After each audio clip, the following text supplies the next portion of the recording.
नमस्कार। टीसीएच में आपका स्वागत है। मध्य प्रदेश में चुनाव बेहद बेहद बेहद रोचक दौर में पहुंच गया है। एक तरफ एकदम दरवाजे पर चुनाव है। अमित शाह जी 3 दिन के लिए मध्य प्रदेश के दौरे पर जा रहे हैं। कहा जा रहा है कि वहां जो आग लगी हुई है उसको बुझाने के लिए जा रहे हैं, क्योंकि मध्य प्रदेश में भारतीय जनता पार्टी की 55 से अधिक सीटों पे 59 सीटें बताई जा रही हैं। ऐसी स्थिति है कि आधिकारिक उम्मीदवार के खिलाफ उनके भारतीय जनता पार्टी के अपने ही लोग चुनाव लड़ रहे हैं। बुरहानपुर में तो पूर्व प्रदेश अध्यक्ष के जो बेटे हैं वो चुनाव लड़ रहे हैं भारतीय जनता पार्टी के खिलाफ।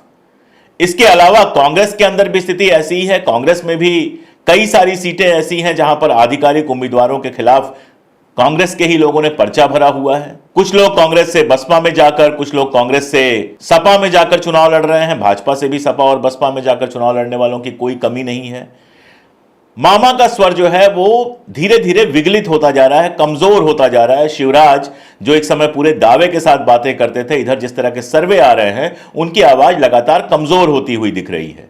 जी न्यूज जैसे चैनल ने अपने सर्वे में कांग्रेस की सरकार बनती हुई दिखाई। इसके पहले एबीपी न्यूज का जो सर्वे था उस पर भी कांग्रेस की सरकार बन रही थी। इसके अलावा भी कई सर्वे आए हैं, लोकल सर्वेज आए हैं, जिसमें ऐसा लग रहा है कि भारतीय जनता पार्टी की सरकार की विदाई लगभग तय हो गई है। ऐसे में अमित शाह की यात्रा का क्या मतलब है? और साथ साथ एक घटना और बड़ी हुई कि दिग्विजय सिंह जी को सत्ता से बाहर करने वाली, 10 साल की दिग्विजय सरकार को सत्ता से बाहर करने वाली उमा भारती, जो बीजेपी की बेहद वरिष्ठ नेता हैं, वो रूठ कर हिमालय पर चली गई हैं। इधर वो रूठी और उधर उनको मनाने की कोई कोशिश भी नहीं है, क्योंकि जो स्टार प्रचारकों की लिस्ट आई है उसमें उमा भारती जी कहीं नहीं है। ज्योतिरादित्य सिंधिया हैं तो उस लिस्ट में, लेकिन 15वें नंबर पे हैं। और ज्योतिरादित्य सिंधिया की स्थिति यह है कि ग्वालियर के अंदर ही मुन्ना लाल गोयल जो उनके कैंप के थे, उनको टिकट नहीं मिला तो मुन्ना लाल गोयल के समर्थक पहुंच गए ज्योतिरादित्य सिंधिया के महल में हंगामा करने के लिए। तो इन सारे हंगामों का मतलब क्या है? मध्य प्रदेश में चीजें किस तरह से बदल रही हैं, इन सब को आज समझने की कोशिश करेंगे हम गपशप विद डॉक्टर राकेश पाठक में जाने माने पत्रकार डॉक्टर राकेश पाठक से।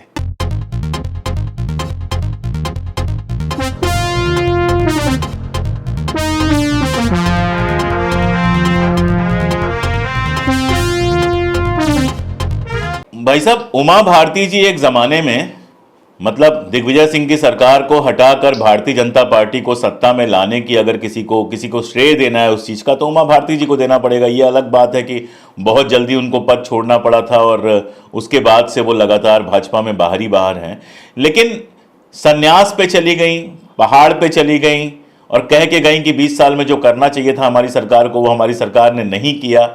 क्या बात है, उमा जी इतना नाराज क्यों हैं और इसका कोई असर पड़ेगा चुनाव पे? देखिए, उमा जी की नाराजगी वाजिब है। 2003 में दिग्विजय सिंह की 10 साल की सरकार को गिराने का श्रेय आपने बिल्कुल ठीक कहा। अगर किसी को जाता है तो उमा भारती को जाता है। पार्टी से भी ज्यादा निश्चित तौर पर भारतीय जनता पार्टी कार्डर बेस्ड पार्टी है, संघ का अपना नेटवर्क है मध्य प्रदेश में। लेकिन इसके बावजूद वो जो दौर था उमा भारती का, एकदम फायर ब्रांड नेता कहलाती थी, हिंदुत्व का उभार भी था उस दौर में।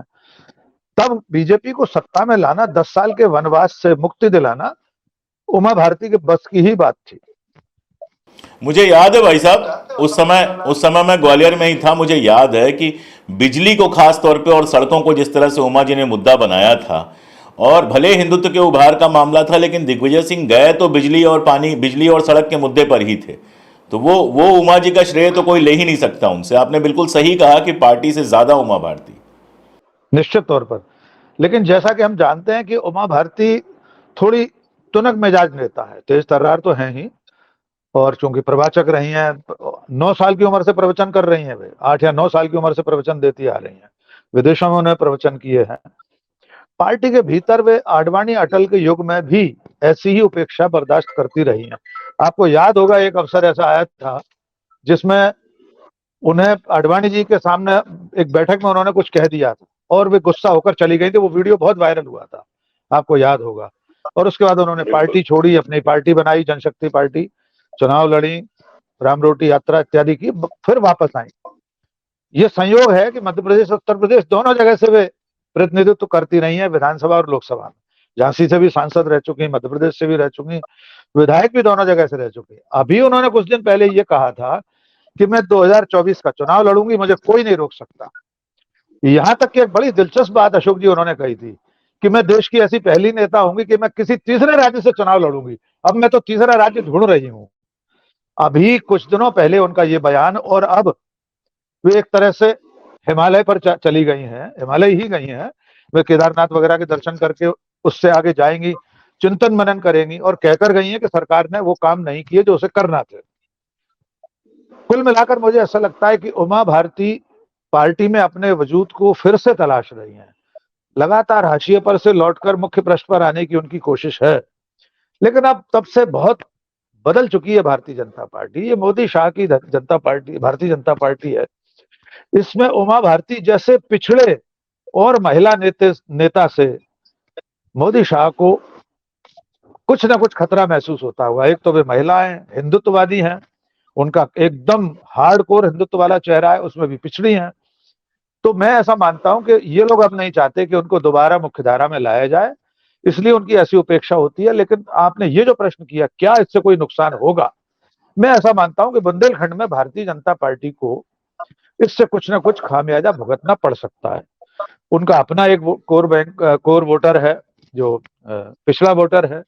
महिलाएं उन्हें पसंद करती हैं, वो जो महिलाओं का वोट बैंक है वो उनसे प्रभावित रह सकता है। तो कोई ना कोई एक असर बीजेपी पर पड़ेगा, क्योंकि शिवराज सिंह की सरकार को वे पिछले कई साल से परेशान कर रही हैं। कहीं शराबबंदी के मुद्दे पर वे पैदल यात्रा शुरू कर देती हैं, शराब की दुकान में पत्थर फेंकती हैं, फिर आशीर्वाद दे देती हैं। शिवराज सिंह उन्हें अपना बहन बनाकर एकदम शरणागत हो जाते हैं। लेकिन कुल मिलाकर वो सब ऊपरी नजारे हैं। अंदर खाने की सच्चाई ये है कि उमा भारती को अब ये नई भाजपा कहीं भी किसी भी तरह से समायोजित करने को तैयार नहीं है।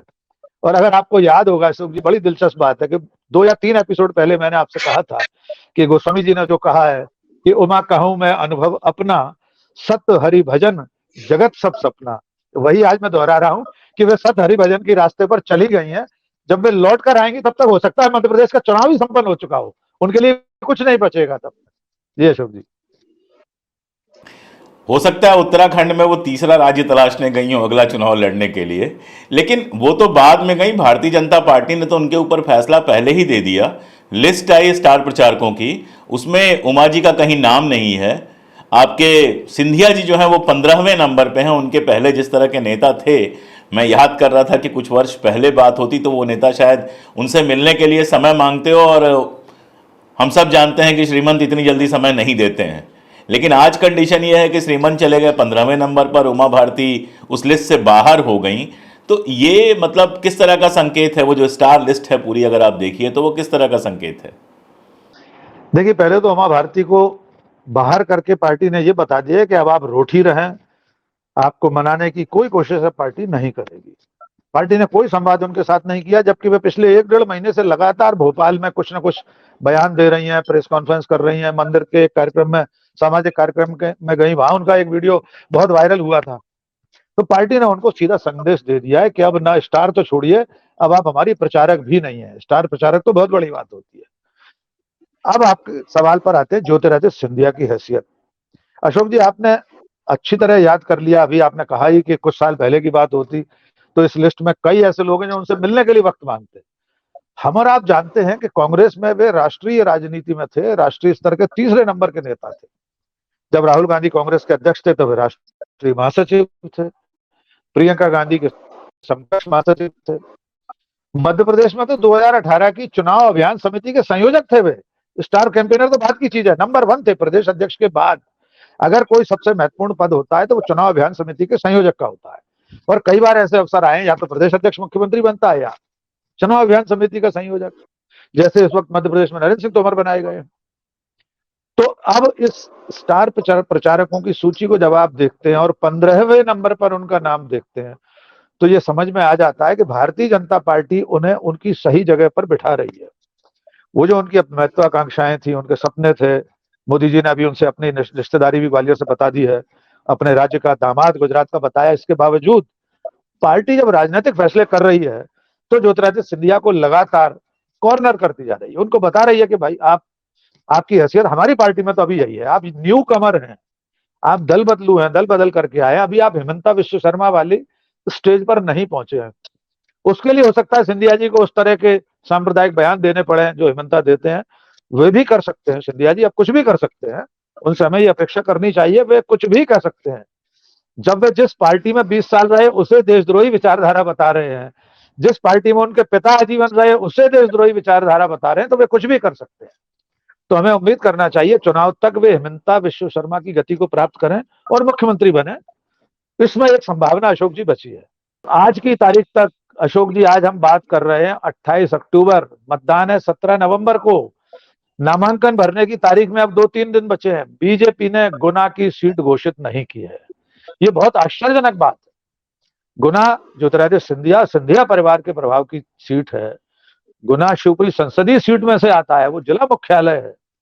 कोई कारण समझ में नहीं आ रहा कि बीजेपी वहां से प्रत्याशी घोषित क्यों नहीं कर सकती है। दूसरी बात, अगर कांग्रेस के किसी प्रत्याशी की बात थी तो वहां तो कांग्रेस ने एकदम युवा, एक पंकज कनेरिया है, वकील है, युवा एकदम है कार्यकर्ता, जिसका कोई राजनीतिक अतीत नहीं है पहले से, उसे प्रत्याशी भी घोषित कर दिया। तो अब बीजेपी क्यों रुकी हुई है? ऐसा भी नहीं है कि वहां से कोई दिग्विजय सिंह के परिवार का कोई प्रत्याशी है इसलिए मुकाबले के लिए सोचा जा रहा है। तो ज्योतिरादित्य सिंधिया या शिवराज सिंह या भारतीय जनता पार्टी गुना को क्यों रोके हुए है? और साथ में विदिशा भी अब तक रुकी हुई है, आज की तारीख तक। हैरानी की बात है, बीजेपी जैसी पार्टी 2 सीटों पर अपने प्रत्याशी क्यों नहीं घोषित कर पा रही? बगावत की बात जहां तक है तो बगावत तो तमाम सीटों पर हो रही है, यहां भी घोषित कर देते, हो जाएगी बगावत, उसको कर लेंगे फायर फाइटिंग उसकी। तो मुझे अभी भी ऐसा लग रहा है कहीं ऐसा तो नहीं है कि मोदी शाह मास्टर स्ट्रोक खेलने के बहुत शौकीन है। नामांकन के दिन विशेष विमान से ज्योतिरादित्य सिंधिया गुना पहुंचे और नामांकन भारत है। ऐसे नजारे हमने राजीव गांधी के दौर में देखे हैं। अटल बिहारी वाजपेयी के खिलाफ ग्वालियर में एकदम उड़कर आए माधवराव सिंधिया, फॉर्म भर दिया था। अटल जी भागकर अपनी एम्बेसडर से भिंड रवाना हुए, लेकिन आधे रास्ते पहुंचे थे और नामांकन भरने का समय निकल गया था। हम सब उसके साक्षी हैं। जी अशोक जी, तो अभी ये 2 सीटें हमारे लिए जरा यक्ष प्रश्न बनी हुई है। ग्वालियर की भी एक सीट से मुन्नालाल गोयल का जो पूरा दृश्य आया था, जिस तरह से महल के दरवाजे पर नारेबाजी हो रही थी, महल के दरवाजे, हालांकि जब निकले ज्योतिरादित्य सिंधिया तो लोग उनके पैरों पे पड़ गए और शायद वो मामला बहुत नहीं बढ़ा। लेकिन मुन्नालाल गोयल उन लोगों में से थे जो उनके साथ पार्टी छोड़कर गए थे, फिर उपचुनाव में चुनाव हार गए। आपने बताया था कि उनको कोई मंत्री स्तर का पद भी दिया गया था, लेकिन इस बार टिकट नहीं दिया गया। तो कितनी चली है ज्योतिरादित्य सिंधिया की, खास तौर पे इस वाले इलाके में जो चंबल का इलाका कहा जाता है? क्योंकि जी न्यूज़ का जो कल सर्वे आया है उसके हिसाब से तो इस इलाके में कांग्रेस पूरी तरह से हावी है और भाजपा पूरी तरह से साफ हो रही है। तो इस इलाके में सिंधिया जी की कितनी चली है, कितने टिकट दे पाए हैं?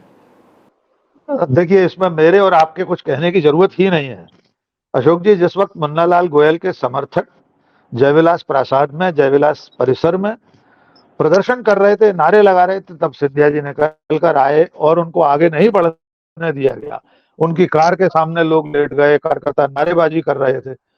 तब उन्होंने खुद स्वीकार कर लिया है कि मैंने तो बहुत कोशिश की थी मुन्नालाल गोयल के लिए, लेकिन मैं टिकट नहीं दिला पाया। ऐसी स्वीकारोक्ति सिंधिया राजघराने का कोई व्यक्ति करे, ये आश्चर्यजनक बात है।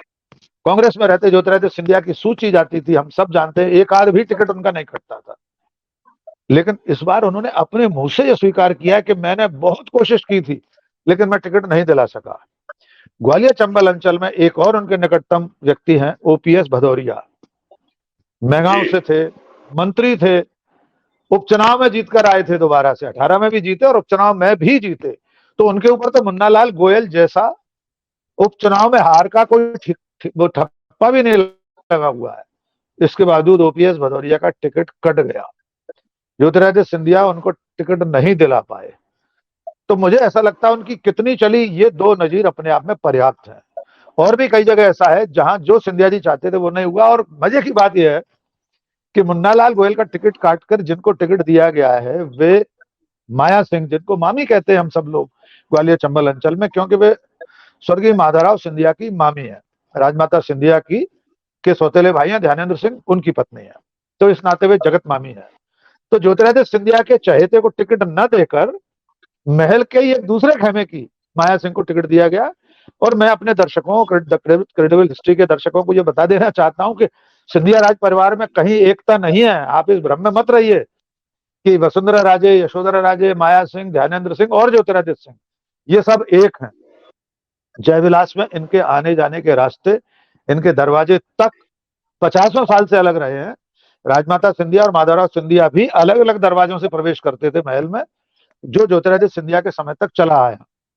तो माया सिंह दूसरे खेमे की है, महल का जो दूसरा खेमा है, यशोधरा, वसुंधरा और माया सिंह। यानी बीजेपी ने यह भी बता दिया कि हम आपके पसंद के आदमी को टिकट नहीं देंगे, और जिनसे आपकी नहीं बनती है आपके महल परिसर में ही उन आपकी मामी को टिकट दे देंगे। तो मुझे ऐसा लगता है उनकी उतनी चली नहीं है जितनी कांग्रेस में चला करती थी, और लगातार पार्टी उन्हें बता रही है कि आप हमारे लिए एक नेता मात्र हैं जो कांग्रेस से आए हैं, आप कोई बड़े हमारे लिए प्रतीक नहीं है।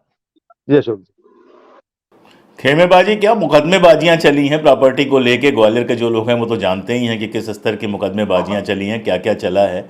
लेकिन ये जो असंतोष है वो दोनों पार्टियों में दिख रहा है। कई सारी जगहों पर मध्य प्रदेश में भारतीय जनता पार्टी ने जो अपने ऑफिशियल कैंडिडेट खड़े किए, जैसे बुरहानपुर में एक देखा गया कि पूर्व अध्यक्ष के बेटे ताल ठोक रहे हैं। तो कई सारी जगहों पर जहां भारतीय जनता पार्टी ने अपने कैंडिडेट खड़े किए हैं, उनके खिलाफ भारतीय जनता पार्टी से जुड़े हुए लोग ही निर्दलीय होकर लड़ रहे हैं। कांग्रेस में चले गए वो तो एक अलग मामला है। कांग्रेस के साथ भी ये हो रहा है कि कई सारी सीटों पर उनके जो ऑफिशियल उम्मीदवार के खिलाफ कांग्रेस के लोग ही चुनाव लड़ रहे हैं। बीएसपी की मैं लिस्ट देख रहा था, उसमें तो ज़्यादातर लोग वही हैं जो कांग्रेस से या दूसरी पार्टियों से बीएसपी में गए हैं। पिछली बार भी यही हुआ था। समाजवादी पार्टी की लिस्ट भी उन्हीं लोगों से बनती है जो कांग्रेस से गए हैं, खासतौर पर असंतुष्ट लोग जो हैं। तो असंतोष तो दोनों पार्टियों में है, इसका कितना असर पड़ेगा? देखिए, अगर हम आंकड़ों की बात करें तो आज के ही भोपाल के एक बड़े अखबार में आंकड़ा छपा है। वो ये कहता है कि पिछले 20 दिन में, जब से टिकट वितरण की प्रक्रिया शुरू हुई दोनों पार्टियों में, तो भारतीय जनता पार्टी में जो असंतोष है वो 20 दिनों में 24 से 69 सीटों पर पहुंच गया है। यानी इन 69 सीटों में या तो बहुत सारे ऐसे लोग हैं जो पार्टी के अधिकृत प्रत्याशी के खिलाफ नामांकन का फॉर्म भर चुके हैं, अंत में लड़ पाएंगे कि नहीं हम नहीं जानते, लेकिन फिलहाल नामांकन भरा है। और कांग्रेस में इसकी तुलना में 51 सीटों पर बगावत के सुर सुनाई दिए हैं। एक दो बड़े मजेदार मामले हुए हैं, जैसे भिंड का मामला बहुत रोचक है। भिंड में 2018 में बहुजन समाज पार्टी के टिकट पर संजीव सिंह कुशवाहा चुनाव जीते थे। कमलनाथ की सरकार जब थी तो कांग्रेस को उन्होंने समर्थन दे रखा था। बीएसपी के जो दो विधायक थे, रामबाई और संजीव सिंह संजू, अभी चुनाव से कुछ महीने पहले जब कमलनाथ की सरकार गिर गई तो वे बीजेपी के समर्थन में आ गए। यद्यपि बीजेपी को जरूरत नहीं थी उनके समर्थन की, क्योंकि सिंधिया जी इतने सारे ले आए थे अपने साथ लोग। संजीव सिंह संजू एन चुनाव से कुछ महीने पहले बीजेपी में शामिल हो गए। उस जीते हुए प्रत्याशी को बीजेपी ने टिकट नहीं दिया, और जो पिछली बार हारे थे नरेंद्र सिंह कुशवाहा, उनको बीजेपी ने टिकट दे दिया। तो संजू पुनर्मूषको भव हो गए। जिस बीएसपी के टिकट पर चुनाव जीते उसके विधायक रहे पूरे 5 साल, 6 महीने पहले बीजेपी में शामिल हुए, टिकट कटने पर फिर बीएसपी में चले गए और फिर वहां से प्रत्याशी बन गए। उनके पिता 4 बार सांसद रहे बीजेपी से, भिंड दतिया संसदीय सीट से। तो ऐसे कई रोचक नजारे हैं जो दोनों पार्टियों में चल रहे हैं। असली दिक्कत बीजेपी और कांग्रेस में जो अंतर है वो ये है कि कांग्रेस ने प्रदेश नेतृत्व को पूरी जिम्मेदारी दे रखी है कि बगावत पर पानी डालने का काम दिग्विजय सिंह करेंगे। वो रूठों को मनाने की जिम्मेदारी 2018 में भी निभा रहे थे और अब भी निभा रहे हैं। केंद्रीय नेतृत्व उसमें हस्तक्षेप नहीं कर रहा। रणदीप सुरजेवाला, अजय सिंह लल्लू या जो भी लोग हों, उनका ये जिम्मा नहीं है। तो कमलनाथ ने दिग्विजय सिंह को दे रखा है। बीजेपी के साथ में दिक्कत क्या हो रही है कि शिवराज सिंह चौहान और प्रदेश नेतृत्व, केंद्रीय नेतृत्व के अंकुश के कारण वो इतना हावी है केंद्रीय नेतृत्व कि ये लोग असहाय हो गए। तो अब शिवराज सिंह वगैरह ने भी कमान छोड़ दिया कि अब आप ही निपटो। जब सब कुछ आप ही कर रहे हो, आपके ही नाम पर चुनाव हो रहा है। अभी जो अधिकृत होर्डिंग्स लगे हैं चुनाव आचार संहिता लगने के बाद, जो परमिट लेने के बाद, परमिशन के बाद लगते हैं, उनमें नरेंद्र मोदी की तस्वीर इतनी बड़ी है और शिवराज सिंह चौहान 20 तस्वीरों में टिकली में शामिल होकर रह गए। स्टैम्प साइज की, उनकी स्टैम्प साइज की छोटी सी फोटो है। पूरा चुनाव नरेंद्र मोदी के नाम पर लड़ा जा रहा है। तो बागियों को मनाने की जिम्मेदारी भी अब केंद्रीय नेतृत्व की है। शिवराज सिंह चौहान और प्रदेश नेतृत्व ने एक तरह से कहा तो नहीं होगा, प्रदर्शन ये किया है कि अब आप ही संभालो, हम नहीं मना पा रहे किसी को। और ये बगावत अभी लगातार चल रही है। जो पार्टी बगावत पर पानी डालने में, इस आग को बुझाने में सफल हो जाएगी समय पर, क्योंकि समय बहुत कम बचा है, मुट्ठी में से रेत की तरह फिसलता जा रहा है दोनों पार्टियों के लिए। जो इस पर काबू पा लेगी उसका नतीजा ज्यादा बेहतर आ सकता है, ऐसा मुझे लगता है। कर्नाटक की तरह हो सकता है प्रधानमंत्री जी कुछ लोगों को फोन करें, उसके वीडियो ऑडियो हमको देखने को मिले। जी जी, बिल्कुल कर सकते हैं। देखिए, जब जिम्मेदार तो हिमाचल में किया ही था, लेकिन मजे की बात यह है फिर भी उस प्रत्याशी ने पर्चा वापस नहीं लिया था। तो अभी ये चलेगा जब नामांकन वापसी के दिन तक। अभी कांग्रेस में भी क्या हो रहा है सर, बहुत सारे लोग अपने आप को भारतीय राष्ट्रीय कांग्रेस के अधिकृत प्रत्याशी के रूप में पर्चा भर के सोशल मीडिया पर डाल रहे हैं कि मैंने भरा कांग्रेस के प्रत्याशी के रूप में। आप पर्चा भरते समय कुछ भी लिख सकते हैं, लेकिन जब तक बी फॉर्म आप सबमिट नहीं करेंगे तब तक आप पार्टी के अधिकृत प्रत्याशी नहीं होंगे। तो अभी नजारा ये भी देखना होगा, नहीं पर्चा रद्द नहीं होगा, आप निर्दलीय कहलाएंगे। जो कानूनी प्रक्रिया आप हाँ, आप निर्दलीय कहलाएंगे। तो आपको उस समय निर्दलीय की सूची में जो चुनाव चिन्ह होते हैं उसमें से मिल जाएगा कोई भी। ये नजारा भी बड़ा दिलचस्प होता है। कई बार ऐसा हुआ है मध्य प्रदेश में, खासतौर से एक दो घटनाएं ऐसी हैं कि जिसमें अधिकृत प्रत्याशी को सिंबल नहीं मिला, जो बागी प्रत्याशी था उसे सिंबल मिला, लेकिन तारीख निकल गई थी तो वो निर्दलीय के रूप में उसे लड़ना पड़ा और पार्टी का प्रत्याशी नल एंड वाइड हो गया। उसका नाम पर्चे में छपकर आया मतपत्र में, लेकिन पार्टी का अधिकृत प्रत्याशी कोई और हो गया। विदाउट सिंबल भी लड़े हैं लोग। तो ऐसी भी रोचक घटनाएं राजनीति में होती रहती हैं, और ऐसा मध्य प्रदेश में मुझे इस बात को लगता है कुछ एक आध कांग्रेस ने कई सीटों पर उम्मीदवार बदले भी हैं। बदले हैं। बिल्कुल, ये मैंने जो ऐसा कहा ना कि आग पर पानी डालने की कोशिश है। जैसे सुमावली में कुलदीप सकरवार एक है प्रत्याशी, उनको टिकट मिला, लेकिन जब यह फीडबैक मिला कि अजब सिंह कुशवाहा, चूंकि कुशवाहा है वहां पे, कुशवाहा मतदाता बहुत बड़ी संख्या में है, तो पार्टी ने वहां टिकट बदला। और भी 3-4 जगह मोरवाल जी हैं, उनका टिकट बदला। तो मुझे लगता है कि ये लोकतांत्रिक तरीका है। पार्टी को लगा होगा कि ये लोग जीतने लायक हैं तो उनको फिर से टिकट दे दिया। ये भी हो सकता है जिन्हें दोबारा टिकट दिया गया काटने के बाद वे हार जाएं, लेकिन कम से कम पार्टी ने असंतोष को सुना और टिकट बदले गए हैं। बीजेपी में भी एक आध टिकट बदला गया है, लेकिन आखिरी दिन तक अभी हमें देखना होगा, ये बदलाव अभी हो सकता है। निशा डोंगरे का बीच में चर्चा काफी चली थी, उनका इस्तीफा मंजूर नहीं किया जा रहा था, फिर यह हुआ कि इस्तीफा मंजूर कर लिया गया, कांग्रेस में भी शामिल हो गई, लेकिन टिकट वहां से किसी और को दिया गया है। वो पूरा किस्सा क्या है, थोड़ा समझा पाएंगे हमारे दर्शकों को? जी अशोक जी, वो निशा बांगरे हैं, डोंगरे नहीं, बांगरे। वो एमपीपीएससी से सिलेक्ट होकर डिप्टी कलेक्टर बनी हैं। असल में वे थोड़ा जल्दबाजी कर गई, मुझे ऐसा लगता है। कुछ महीने पहले उन्होंने एक कार्यक्रम, एक जो बौद्ध समागम करने का अपने गृह नगर में प्रयास किया, उसके लिए तमाम विदेशी मेहमान भी उसमें आने वाले थे, बौद्ध भिक्षु और कुछ देशों के राजदूत वगैरह। उसमें उनसे एक तो तकनीकी चूक हुई कि अगर आप आयोजक हैं, किसी आयोजन के संयोजक हैं, अगर आप विदेशी मेहमानों को बुला रहे हैं तो आपको उसके लिए शासन से अनुमति लेना होगी। शासन को बताना पड़ेगा कि अगर आपका गृह प्रवेश भी है, यद्यपि उन्होंने बाद में इस तरह से प्रोजेक्ट किया कि ये मैं तो अपने गृह प्रवेश में बुला रही थी, वहां पर लोग आ रहे थे इस तरह से, यद्यपि वो गृह प्रवेश नहीं था तो वो राजनीतिक कारण से ही एक समागम था। सरकार ने उस पर आपत्ति की, उन्हें उस आयोजन को रोकना पड़ा, रद्द करना पड़ा। फिर उन्होंने राजनीतिक दांव सीधे सीधे खेला कि वे नौकरी छोड़कर चुनाव लड़ेंगी, लेकिन उससे पहले उन्हें नौकरी छोड़ने की प्रक्रिया शुरू नहीं की। पहले उन्हें गोपनीय रूप से अपनी दरखास्त देनी थी, इस्तीफा देना था। उसके बाद ये सब चीजें आम होती हैं, लोगों के सामने आती हैं कि वे चुनाव लड़ना चाहती हैं। इनडायरेक्ट वे में चलती रहती हैं चीजें। फिर वो बवंडर हुआ कि वे अपना इस्तीफा मंजूर कराने के लिए भोपाल तक आई, पुलिस ने गिरफ्तार किया, उनके कपड़े फटे। जब मध्य प्रदेश सरकार को यह समझ में आ गया कि ये कांग्रेस से चुनाव लड़ने जा रही है, तो सरकार ने डी बिठा दी, विभागीय जांच। हम और आप जानते हैं कि किसी भी शासकीय कर्मचारी के खिलाफ अगर कोई विभागीय जांच लंबित है तो उसका इस्तीफा मंजूर नहीं हो सकता। फिर वे कोर्ट गई, हाई कोर्ट में उन्होंने अपील की। हाई कोर्ट ने मध्य प्रदेश शासन से कहा कि 7 दिन के अंदर इनके इस्तीफे पर विचार करें और उचित निर्णय लें। हाई कोर्ट ने बिल्कुल ये नहीं कहा कि इनको चुनाव लड़ने की अनुमति दी जाती है। हाँ, वो नहीं, इस्तीफे मंजूर करने की जो प्रक्रिया है वो करें, और इनकी जो विभागीय जांच है उसको शीघ्र समाप्त करें, जांच करके जो भी निष्कर्ष हो वो करें। और अंत में उनका इस्तीफा मंजूर हुआ। लेकिन मुझे ऐसा लगता है तब तक ज्यादा देर हो चुकी थी।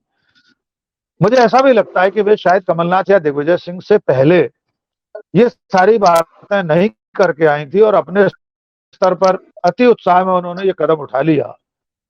और इस्तीफा मंजूर होने के बाद वे कांग्रेस में शामिल हुई और कमलनाथ ने कह दिया चुनाव नहीं लड़ेंगे, अभी तो पार्टी में काम करना पड़ेगा। तो मुझे ऐसा लगता है उनके लिए ये थोड़ा सा परेशान करने का सबब हो गया कि जो व्यक्ति चुनाव की पूरी तैयारी कर चुका था, सरकारी नौकरी जैसी, डिप्टी कलेक्टर जैसी नौकरी छोड़ दी, तो वो उनके लिए फिलहाल आगे का रास्ता कठिन हो गया है, क्योंकि अब 5 साल बाद चुनाव होगा।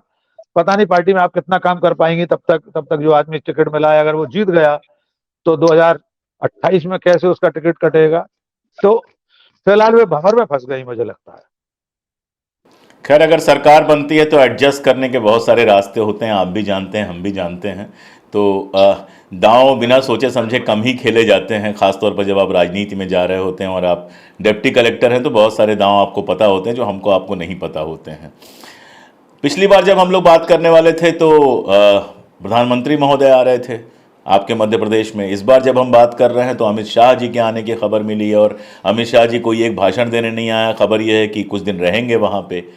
तो और इस सब के साथ ये चीज़ हमको याद रखना पड़ेगा कि एबीपी न्यूज़ का पहले सर्वे आया और अब जी न्यूज़ का सर्वे आया।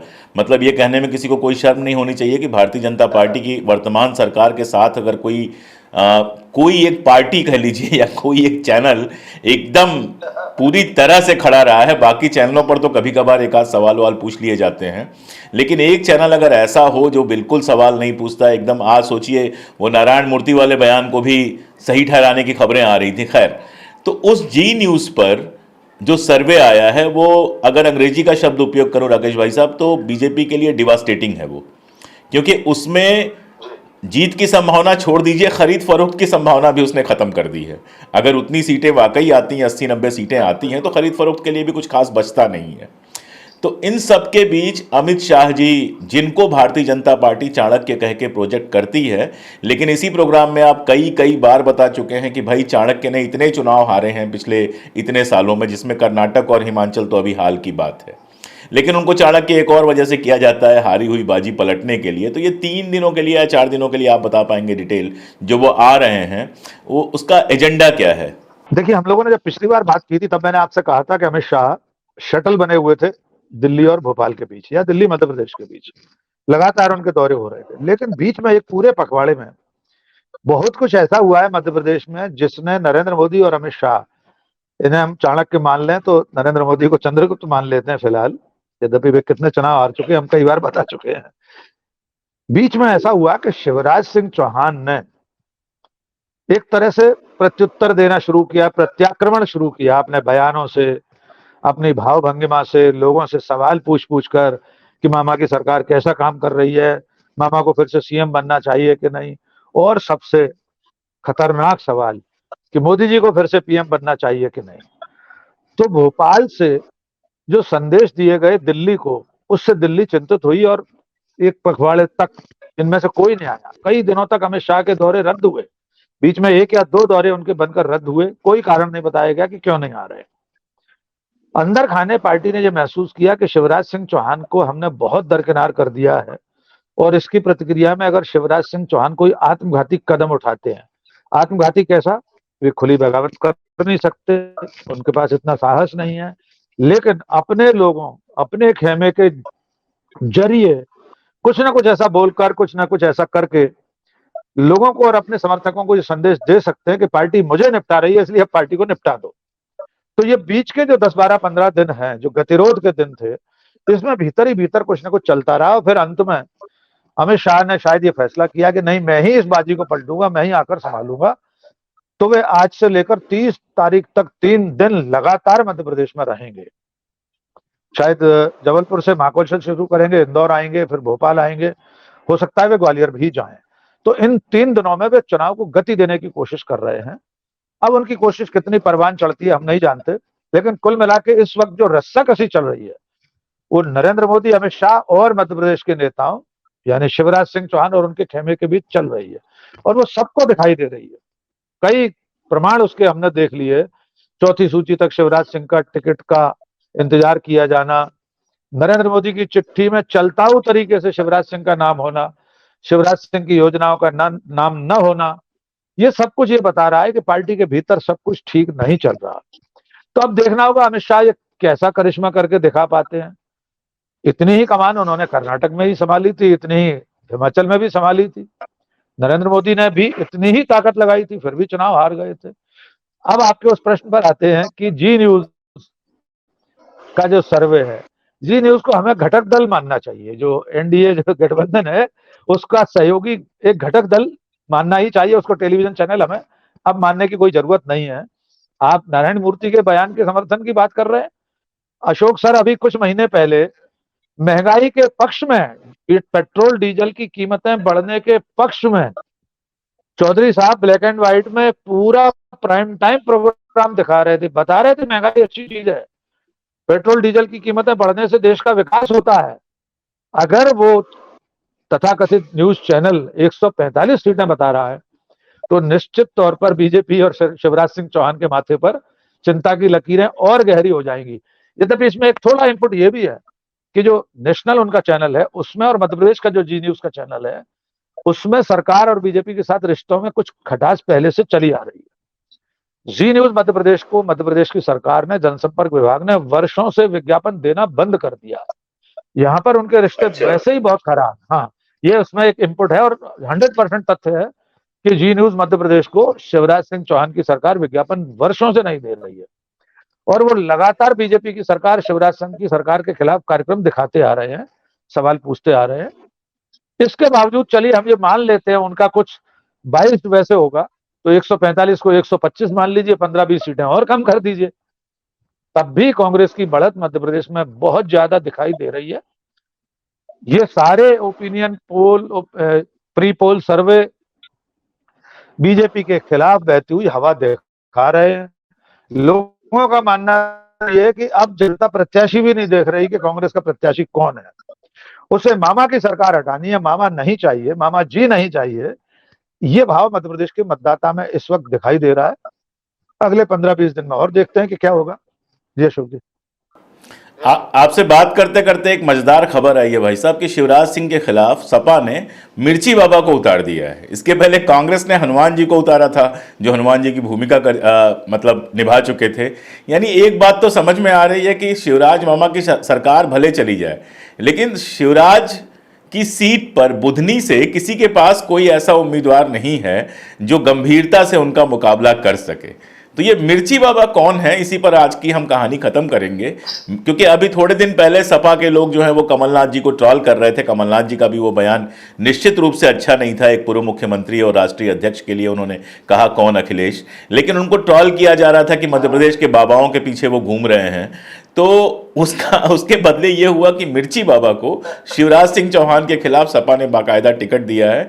अभी हमारे सहयोगी फोटो दिखा रहे थे कि जिसमें मिर्ची बाबा और अखिलेश जी साथ साथ खड़े हैं। तो अब बाबाओं के साथ नेताओं के खड़ा होना जो है हमें आदत डाल लेनी पड़ेगी। तो ये है कौन मिर्ची बाबा, और शिवराज मामा की सीट पर इतनी लाचारगी क्यों है? देखिए, शिवराज सिंह अपने क्षेत्र में चूंकि सांसद भी रहे लगातार, फिर विधायक रहे, 4 बार के मुख्यमंत्री हैं, उन्हें हराना बहुत आसान काम नहीं है। कांग्रेस पिछली बार बहुत जोर आजमाइश कर चुकी है। अरुण यादव को चुनाव लड़ाए थे, प्रदेश अध्यक्ष रहे थे, केंद्र में मंत्री थे, सब कुछ किया, लेकिन फिर भी हरा नहीं पाए थे और अच्छे खासे वोटों से चुनाव हारे थे। तो बुधनी में तो शिवराज सिंह चौहान कोई बहुत ही बड़ी लहर चल रहा है तो हार सकते हैं। हारने को कोई भी हारता है इस देश में, बड़े बड़े नेता हारते हैं। अब मिर्ची बाबा पर आते हैं। तो उससे पहले एक बात और मजेदार कर लें, मध्य प्रदेश में राजनीति में बड़े दिलचस्प मामले हो रहे हैं। जब जो पार्टी दूसरी पार्टी को जिस मुद्दे पर गरियाती है, उसकी खिल्ली उड़ाती है, पता लगा थोड़े दिन बाद वो पार्टी वही काम करती हुई दिखाई देती है। भारतीय जनता पार्टी टिकट बदलने पर कांग्रेस का मखौल उड़ा रही थी, अब बीजेपी ने खुद टिकट बदला है। कल एक हो सकता है एक आध और बदल दे। बाबाओं का मखौल उड़ाती है, कमलनाथ बाबाओं के पास जाते तो बीजेपी मखौल उड़ाती है, जबकि बीजेपी तो खुद बाबाओं की शरण में रहती आई है। समाजवादी पार्टी ने कमलनाथ की खुल्ली उड़ा दी, अब मिर्ची बाबा को टिकट दे दिया। मिर्ची बाबा का अतीत यह है कि जब 2019 में दिग्विजय सिंह मध्य प्रदेश से चुनाव लड़े थे, तो भोपाल से चुनाव लड़े थे लोकसभा का प्रज्ञा ठाकुर के खिलाफ। मैं उनको साध्वी कभी नहीं कहता, उनमें साधुत्व का कोई गुण मैं कम से कम नहीं मानता। उमा भारती जी को साध्वी कहना फिर भी अच्छा लगता है, लेकिन प्रज्ञा ठाकुर को तो हम और आप साध्वी नहीं कह सकते। कम से कम उमा भारती बाकायदा, हमारा जो भारतीय वांग्मय है उसकी ज्ञाता हैं, बहुत अच्छा बोलती हैं, हिंदी अंग्रेजी धारा प्रवाह बोलती हैं, धर्म की उनको बहुत जानकारी है। तो कुल अरे मैंने उनका प्रवचन सुना है और उनके क्षेत्र में ही सुना है। संयोग से मैं टूर पर गया हुआ था, आप जानते हैं मेरी टूरिंग जॉब थी, तो पता चला कि उनका विशेष प्रवचन था। तो किसी अधिकारी के यहाँ था, उन्होंने कहा कि सर आप भी चलेंगे, तो मैंने कहा बिल्कुल चलते हैं। एक तो उनको करीब से देखने का एक मोह तो था ही उस जमाने में, आप जानते हैं कितनी बड़ी नेता थी। तो वो प्रवचन ऐसा था जो किसी वाकई धर्मगुरु का प्रवचन लग रहा था, पढ़े लिखे व्यक्ति का।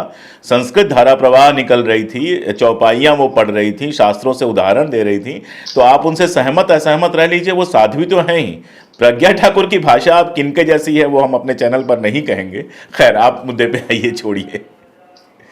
बहुत अच्छी बात आपने याद दिलाई। उमा भारती का एक प्रसंग और याद दिलाता हूँ। बहुत से लोगों को लगता है कि वे, चूंकि बहुत ज्यादा उनकी शिक्षा नहीं हुई थी, 5वीं 6वीं तक पढ़ी हैं, लेकिन वे अंग्रेजी की कितनी अद्भुत विद्वान है इसका मैं उदाहरण देता हूँ। जीवाजी विश्वविद्यालय ग्वालियर का दीक्षांत समारोह था, राष्ट्रपति महोदय एपीजे अब्दुल कलाम आए हुए थे। उनके भाषण का दोनों पोडियम में ऐसे लगे हुए थे, एक दाएं बाएं, इधर राष्ट्रपति बोलते थे, उसका धारा प्रवाह अनुवाद उमा भारती कर रही थी। वे मुख्यमंत्री थी उस समय। लोग दांतों तले उंगली दबा बैठे थे कि उस अंग्रेजी के भाषण का, कलाम साहब बहुत अच्छी अंग्रेजी, हिंदी नहीं बोल पाते थे, अंग्रेजी तो उनकी अद्भुत थी ही। वो अनुवाद प्रति सेकंड उमा भारती करती जा रही थी हिंदी में और बोलती जा रही थी। तो कुल मिलाकर हम मिर्ची बाबा पर लौटते हैं, तो मिर्ची बाबा उस वक्त दिग्विजय सिंह के करीबी थे। उन्होंने एक यज्ञ किया था, मिर्ची यज्ञ किया था कि अगर दिग्विजय सिंह चुनाव नहीं जीते तो मैं जल समाधि ले लूंगा। खैर, उन्होंने जल समाधि वगैरह नहीं ली। भोपाल ताल में बहुत दिन पत्रकार इंतजार करते रहे कि बड़े ताल में बाबा कब आएंगे। तो वो बुधली जल समाधि लेने गए हैं। जी। उसके बाद लेकिन एक घटना और हुई है। उनके खिलाफ उनकी एक शिष्या ने बलात्कार का मुकदमा दर्ज कराया था, जिसमें वे जेल गए, जेल से छूटे, अभी छूटे हैं, कुछ महीने पहले बरी हुए हैं। उस महिला ने उन्हें पहचानने से इनकार कर दिया, जिसने एफआईआर दर्ज कराई थी उनके खिलाफ कि उन्होंने मुझे बुलाकर रेप किया है। वो रेप की पूरी फरियाद ही नल एंड वॉइड हो गई फरियाद, और अंत में वे बरी होकर अभी कुछ, मुझे लगता है 1 महीने पहले बरी हुए हैं। उसके बाद उन्होंने दोनों पार्टियों से संपर्क किया, लेकिन अब बीजेपी और कांग्रेस उन पर हाथ नहीं रख रही, तो वे समाजवादी पार्टी के प्रत्याशी हो गए। देखा जाए तो बुधनी का चुनाव मीडिया वालों के लिए 2 कारणों से दिलचस्प हो सकता है। एक तो विक्रम मस्ताल, रामायण 2 के हनुमान जी, और अब ये मिर्ची बाबा। तो टेलीविजन चैनलों पर चर्चा में, बातचीत में जो पत्रकार हम लोग घूमते हैं, क्या लेकर बातचीत जब करेंगे तो सिर्फ रोचक कुछ नजारे बनेंगे। इससे अधिक इनकी कोई हैसियत दोनों की मुझे नहीं लगता शिवराज सिंह चौहान के सामने है। तो बस इतना सा बुधनी का मामला है। इसके अलावा पूरा मध्य प्रदेश का चुनाव बहुत रोचक होने जा रहा है, और उसमें कांग्रेस बेहद बढ़त लेती हुई दिख रही है। सारे चैनलों के सर्वे, हम लोगों की जमीनी पड़ताल भी आगे ही दिखाई दे रही है। जी अशोक। तो भोपाल में अमित शाह जी हैं, तो कल भोपाल में एक और बड़ा आयोजन है। राकेश पाठक की किताब, डॉक्टर राकेश पाठक की जो 1857 और सिंधिया वाली किताब है, वो प्रकाशित हो चुकी है। कल भोपाल में उसका विमोचन है। मुझे भी वहाँ रहना है, मैं भी वहाँ पर रहूँगा। अगर आप भोपाल में हैं तो विमोचन कार्यक्रम में आ सकते हैं, स्वागत है। और भोपाल में नहीं हैं तो भी उस किताब के पहले पाठकों में से एक होने के नाते ये मैं आपसे कह सकता हूं कि बेहद ज़रूरी और बेहद रोचक किताब है, जो ट्रेन यात्रा में, प्लेन यात्रा में 1 या 2 बार 3-3 4-4 घंटे कंसंट्रेट करके आप पूरी पढ़ सकते हैं। और अगली बार जब हम राकेश पाठक जी से बात कर रहे होंगे तो उसी किताब पर बात कर रहे होंगे। उसके साथ चुनाव की कुछ चर्चाएं तो होंगी ही। आज के लिए बस इतना ही। बहुत शुक्रिया, बहुत शुक्रिया भाई साहब। बहुत धन्यवाद अशोक जी, बहुत धन्यवाद।